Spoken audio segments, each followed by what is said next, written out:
Thank you for having me. I'm very excited to talk to another part of the world for us. That's why I thought that it would be good to see where we are. We are here, this is Russia, and we are here now. And the region that Alexander talked and Roman, this is Kemerovo, Kuzbas, this is where surface mining is very spread. And this place is actually the place where Norilsk case happened that I'm going to tell you. So before I start, I would like to make some disclaimer that this theme is very new for me, and it started from this expedition to Norilsk, this area with scientists from life sciences. And actually, it was initiated with a huge questions: why it works like that, why it's going on like that. And so it's rather empirical and just first layer insight that I got from first phase of my study. First, I would like to tell about the general situation that we had after the USSR collapse. It was pretty bad because on one hand, we have total uncontrolled governance. I mean, especially environmental issues were not on the first place after the USSR collapse, and the pollution of territory of Russia was rather high. Plus, more than 50% of country population, even now, they live in the zones of possible impact of damaging factors, technogenic and natural source. Sorry. And in 1990s, it was two trends. There were two trends actually. First, this is mess in governance, in environmental legislation, and understanding the problem with it. And the second, actually, the obsolete technologies and declining technology in the industrial production, in mining. That is why the waste, the pollution were uncontrolled, and actually we still don't know how in how bad situation actually we inherited the country after the USSR. But like 10 years later, finally the government started to realize that the damage, the economic damage of pollution is quite high for the country. And the environmental doctrine was released that is based on these three main spots. First, it was aimed to find a way how to eradicate the past pollution and promote a new way of territory planning and territory development. Second is it was announced that we have to find the way how to reduce the resource and energy intensity of production in the country. Even at that time, there were a lot of documents released about greening the economy, about increasing the sustainability of economy. It was the time when we had quite close connection with Europe or with the Western world, and Russia had a lot of support, experts and consultancy from international organization that actually helped to develop some of the documents regarding expertise and of environmental situation and legislation. And the third, it's about biodiversity conservation. This and rehabilitation of distressed territories. So this was 3 points that were declared as the most important for the country at the days. And following to this direction, a few measures or policy interventions were developed. You can see the list. I just give a short explanation of them. So first, Russia had the Soviet system of environmental quality standards that was maybe good, maybe not, but it had to be understood, evaluated, and reformed in places where it needed, especially about emission limit values, about the procedure of environmental assessment, of business activities, of manufacturing, mining, and so on. Next, the measures were proposed to go to best available techniques or technologies.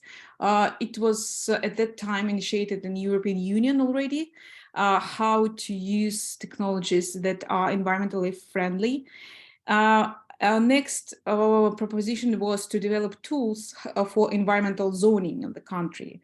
And providing some economic stimulus initiatives to improve the environmental performance of industries. So companies would spend money for it, understanding that they have some economic privileges or benefits from it. Next is developing the system of financial penalties for environmental damage. And the last one is securing and efficiently using public finance for environmental projects. So these are very specific and well-defined directions of policy interventions.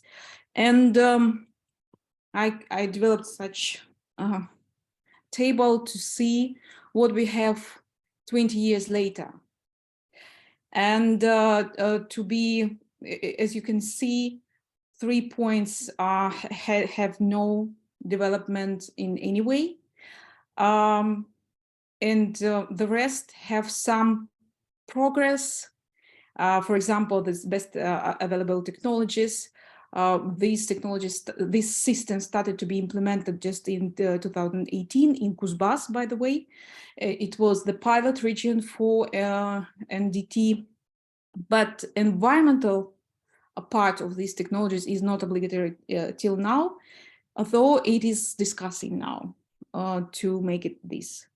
I mean, now it's 2023. Tools for environmental zoning. I should say here that academic, scientific, and expert community were involved in this process very actively. And we have a massive literature body devoted to socio-ecological zoning, environmental hazard zoning of Russia. However, on the level of policy, we do not have any tools or any mechanism how to use this zoning. About economic incentive, we do have some taxes benefits for companies doing environmental business. However, due to some mess in institutional responsibilities, these taxes are almost not used by any company. It's too complicated to apply and to get these benefits. And the last one, this system of financial penalties for environmental non-compliance. This is in a permanent progress starting from 2002. And we do have the method of calculating the damage, environmental damage, but it started to be applied effectively maybe like two years ago. And I will tell you more about this case later. After analysis of a lot of documents and legislation, regulation, I managed to identify a few gaps that exist and that actually influence on the situation with managing environmental issues and ecological catastrophe in Russia.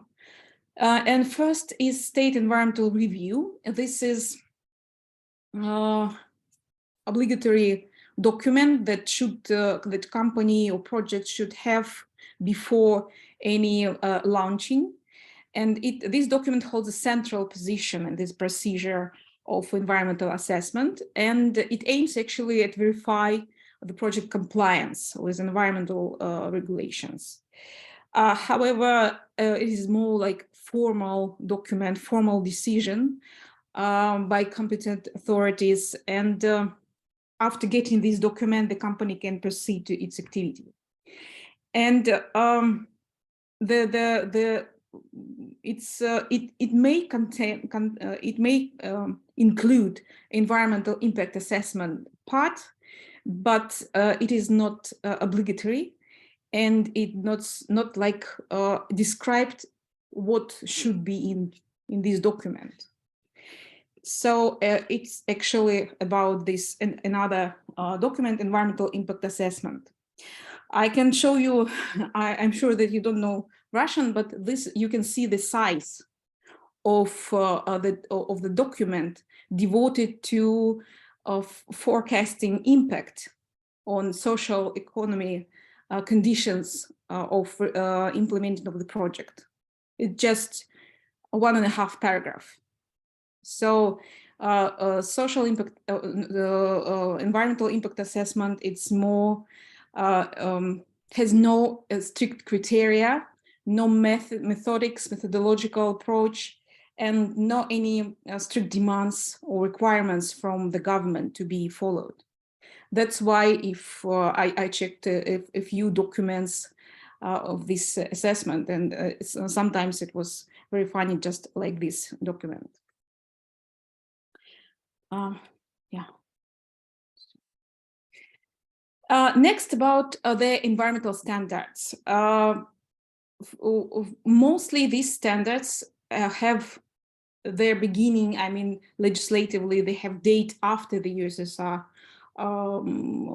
collapse. However, in its core, in its essence, it's in its method, in calculating method, they are from the USSR.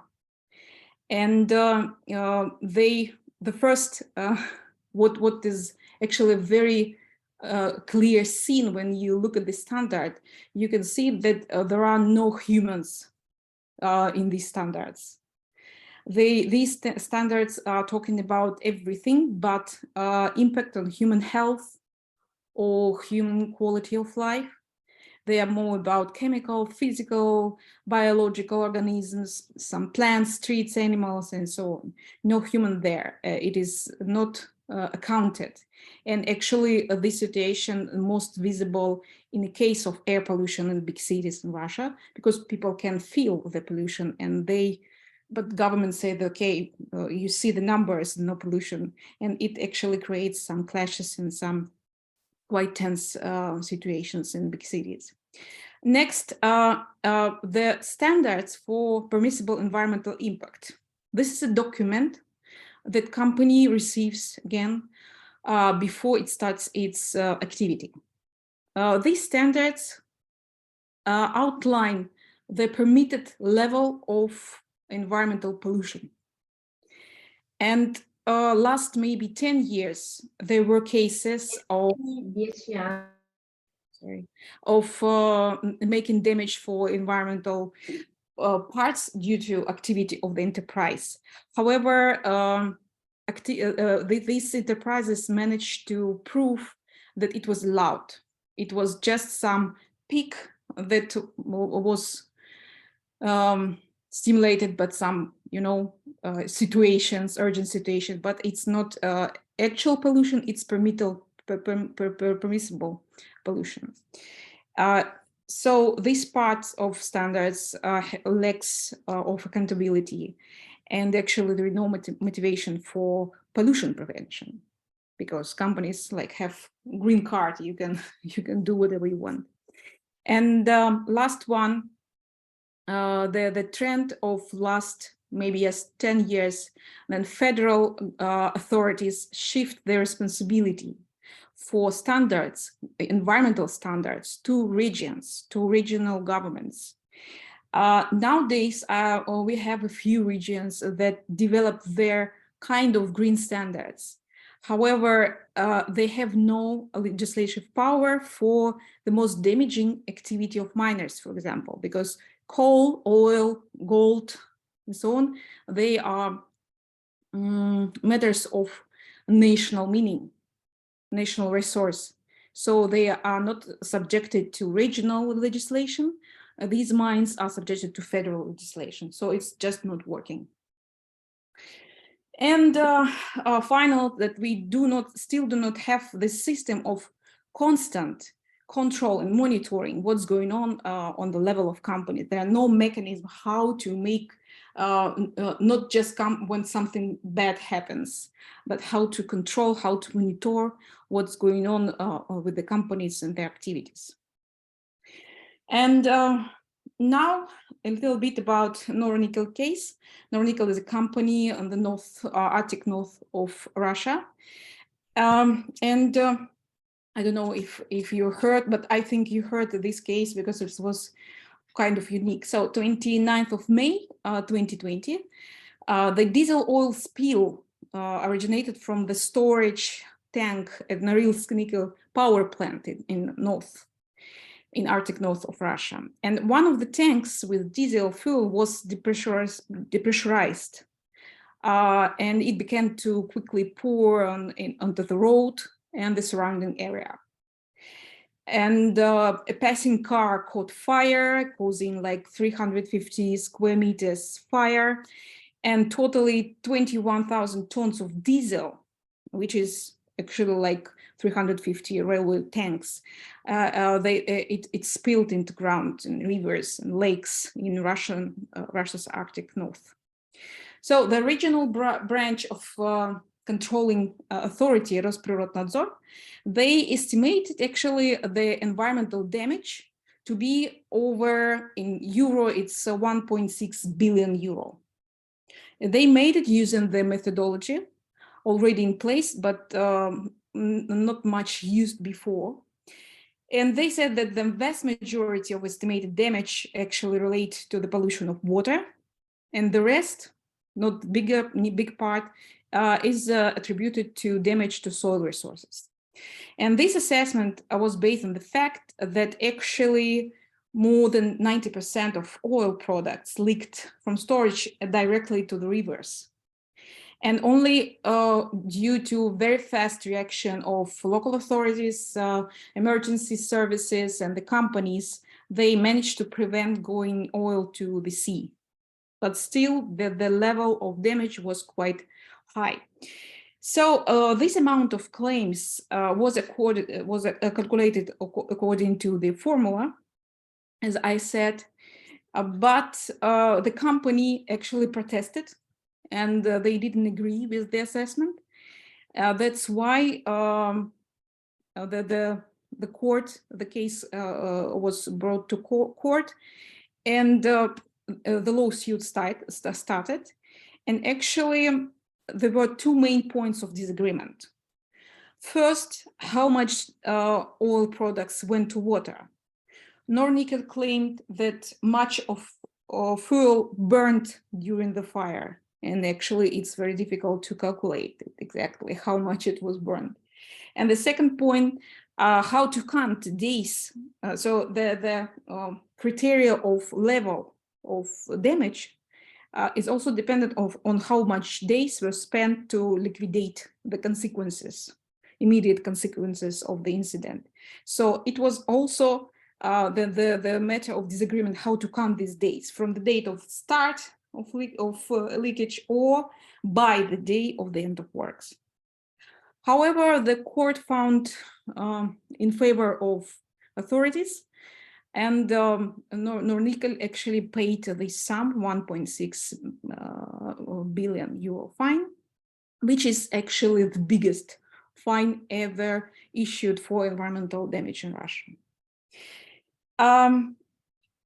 I managed, as I told, I participated in the expedition with some scientists who went there already like 2 years, and they actually took probes to understand how good soil and water and fish and so on, feel after this this incident.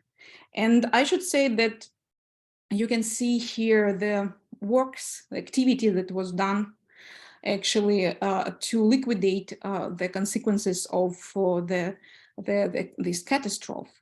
How you can see the picture, how they actually collect the diesel, how they cultivate the soil, collect this sample from river.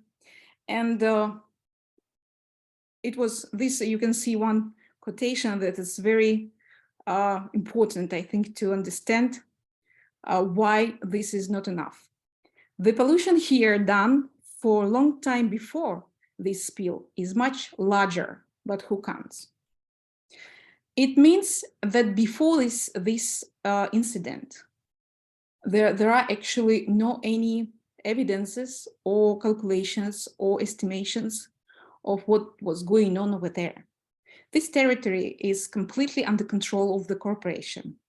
And actually these works and this evaluation estimation were ordered by the corporation. And it means that the absence of control of current activity of enterprise actually doesn't give us the full picture what's going on in these places like North Arctic of Russia. Olga, 2 minutes. Yes, 2 minutes, and just very quick. I want to demonstrate the second case about Sakhalin Energy. Maybe you heard. It was originally the consortium of Shell, Mitsubishi, and Russian Federation. And Royal Shell had the majority of shares. However, the company was built based on the best world techniques, methods, and accountability and responsibility, social and so on. However, suddenly the mass media campaign started that this project is violating some legislation in environment. However, nobody could provide the evidence what legislation was violated. But you can see that by the chronics, that December 26, the environmental permission of this project was revoked. In a few months, Shell sells shares to Gazprom. And in March, Sakhalin Energy, this is a translation of the title of the paper, is excused for violation. What it means that lack of good legislation, good, clear standards, clear mechanism and regulation, it's bad not just for the country, but it's bad for business too. And nowadays in Russia, business, big business, large business started to understand it and involve in more active performing environmental activity. They try to make more accountable and clear rules of the game. And this is interesting trend that I fixate for now. So I should finish. Thank you.